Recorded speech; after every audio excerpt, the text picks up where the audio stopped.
sa isang barko ng Pilipinas. Itong Sabado, nakakover naman ang mga Navy personnel habang rumaragasa sa likod nila ang tubig mula sa water cannon.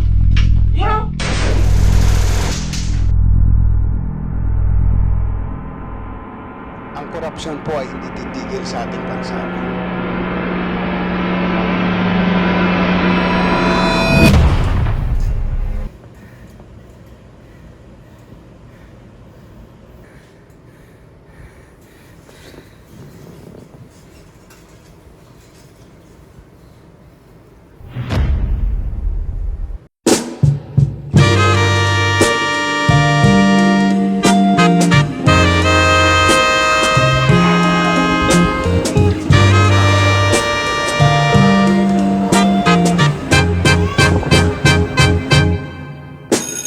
Can I call you Rose? 'Cause you're sweet like a flower in bloom. Can I call you Rose? Can I call you Rose? 'Cause your fragrance takes over the room. Darling, I wanna plant you in my heart. Oh, so let it grow.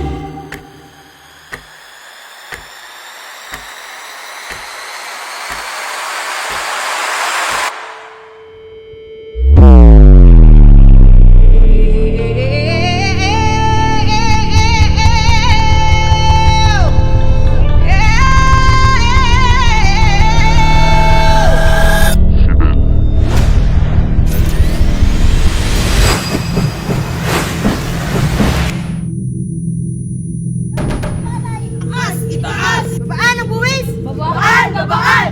Bigyan ng boses sa magagawang Pilipino! Bigyan! Bigyan!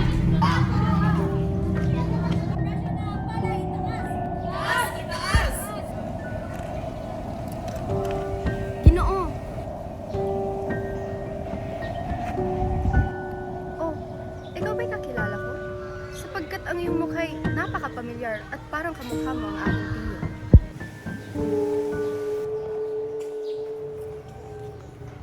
Hayaan mo na sila. Nangyayari yan sa tuwing lumalaki ang ulo ng mga nakakataas. Bakit? Ano ba ang nangyayari? Sila ay nagtatrabaho araw at gabi para sa kanilang mga pamilya. Ngunit hinahadlangan sila ng gobyerno sa pamamagitan ng pagpapataas ng buwis. Ang kanilang sweldo ay maliit lamang. Ang mga magsasaka ay nakakaranas ng tagtuyot dahil sa El Nino. Kaya ang kanilang mga ani at ang presyo ay mababa. Ano ipapakain nila sa kanilang mga pamilya? Batid ko, di ka taga rito, Ginoo. Sapagkat ang iyong kasuotan ay kakaiba. Bakit? Bakit ka tumatawa sa aking kasuotan? May mali ba? Ay, wala naman.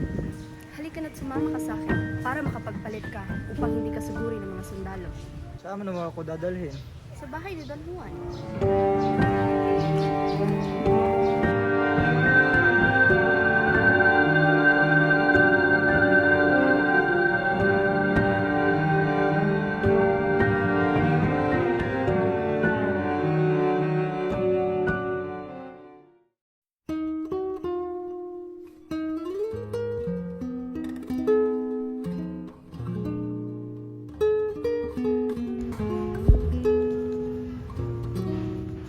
Magandang hapon po, Tio Juan.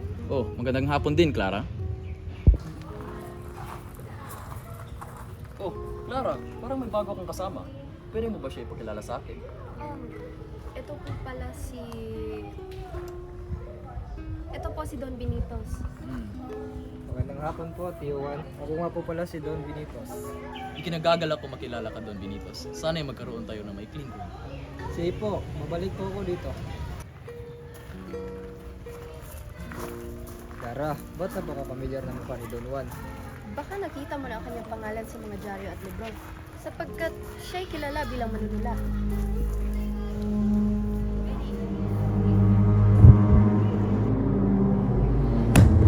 Nasaan ang mga buwis? Bakit wala pang perang dumadating sa harap ko? Hindi niyo ba ginagawa mga tungkulin niyo? Mga walang kwenta, mga tamad. Pinapakain naman kayo ng tama at ito yung gaganti sa amin.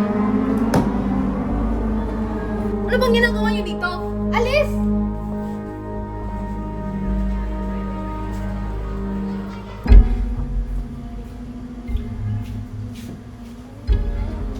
Pinuno! Batid ko po sanang ipagbigay alam sa inyo ang aking nalamang suliraning idinudulot ng mamamayan. Si Don Juan po ang may pasimuno nito. Ako po mismo ang nakasaksi sa mga ginagawa niya kalapastangan sa kagustuhan mong makuha ang pera ng mamamayan. Don Juan, akala ko ikay aking kakampi. Totoong kalapastangan ito sa aking loob. Hindi ko inaakala na pagtataksalan ako ng isang matalik kong kaibigan. Batid ko po meron po silang panibagong kakampi.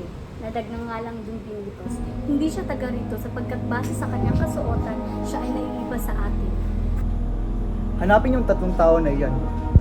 Silang 3 lamang ang tanging magpapadumi sa aking pangalan sa baryong ito. Masusunod po, Gobernador.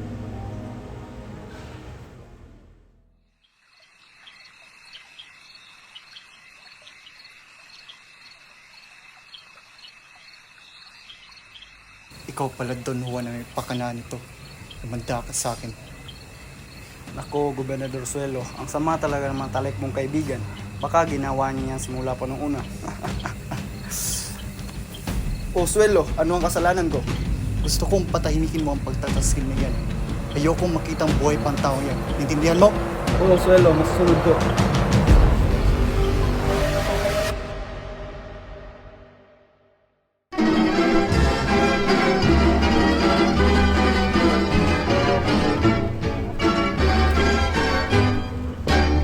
Tunay na ligaya ang buhay sa parang ang lamig ng simoy siyang nalalasan.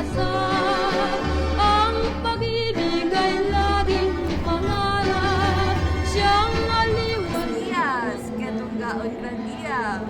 Magandang araw, Clara. Sana'y maganda ang iyong araw. Hinaot ko, na ikaw adulay mayong adlaw. Diyos ta mo, mapiyang agaw. Baka gusto niyo tikman ng aming mamon. Nagwag-iwaglit hanggang sa wakas, mag-awitan sa ligaya at ang puso ay lunasan, magsayawan sa tuwing na umindat na walang hanggan. Tunay na ligaya ang buhay sa parang ang lamig ng simoy siyang nalalasan. Ang pag-ibig ay laging pangarap, siyang aliwan hangat ng lahat. Ay walang katulad ang buhay sa parang.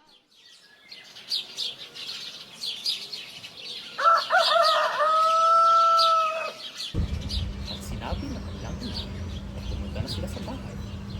At doon din nalabas ang kanyang mga anak. Yung hari ay pinuntahan niya kanyang mga kaibigan at protehin nito. Oh, iha! Puumanhin, Don Juan. May nakita akong mga sundalong paparating at mukhang ninanais nila ang iyong atensyon at panahon.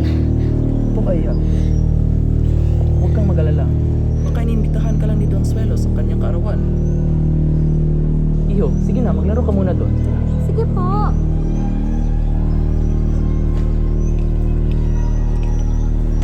Magandang hapon, Don Juan.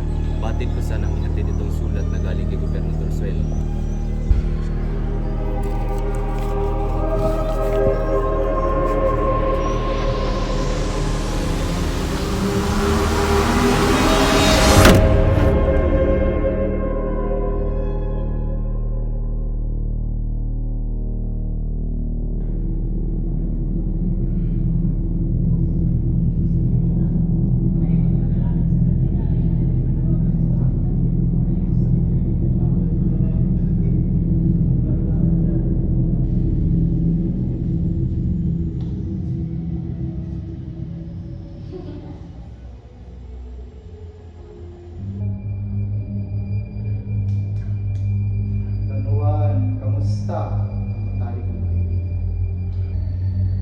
Damdamin ang anak ko. Tingin mo ba ay papayag ako? Ha?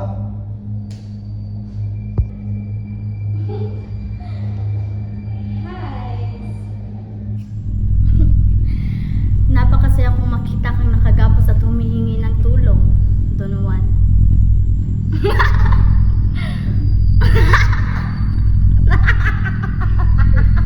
Paano mo to nagawa sa akin, Marites? Pinagkatiwalaan ka namin ni Clara! Ang dali mo talagang maniwala, Don Juan, no? Huwag kang mag-alala. Hahanap-hanapin ko si Clara upang magsasama kayong mag-ama dito. Magantay ka, Don Juan.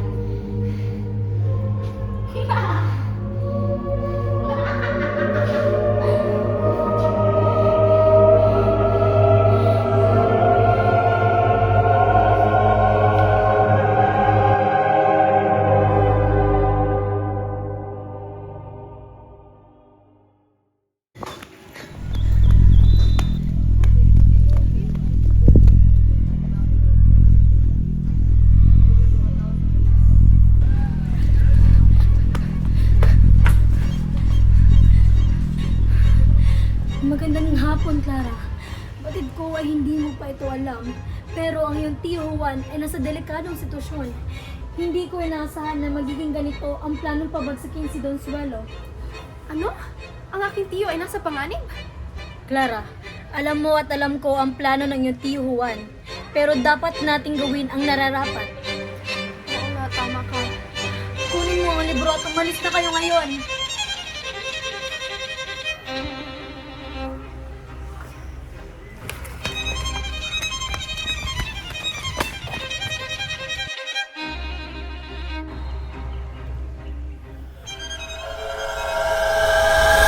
Ba't ako nandito?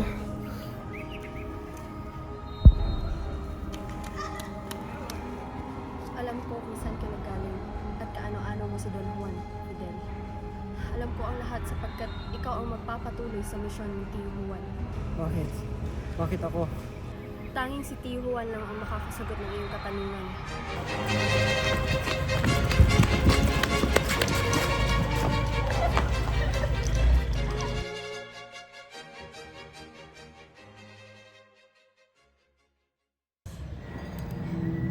Huwag kang mag-alala, Clara, sapagkat ang sakripisyong ito ay para sa bayan. Hindi dapat tayo matakot. Kinig kayong lahat! Pinakikilala ko sa inyong lahat ang dalawang mantataksil na ito. Si Don Juan at ang kanyang inaanak na si Clara. At sa kadahilanan ng kanilang pagtataksil ay hahatulan ko sila ng anak. Maganda ang layunin ni Don para sa bayan. Hindi nararapat na hatulan ng isang brutal na kamatayan. Tama ka! Ang tanging layunin lamang ni Don Juan ay kapayapaan at kalayaan sa bayang ito!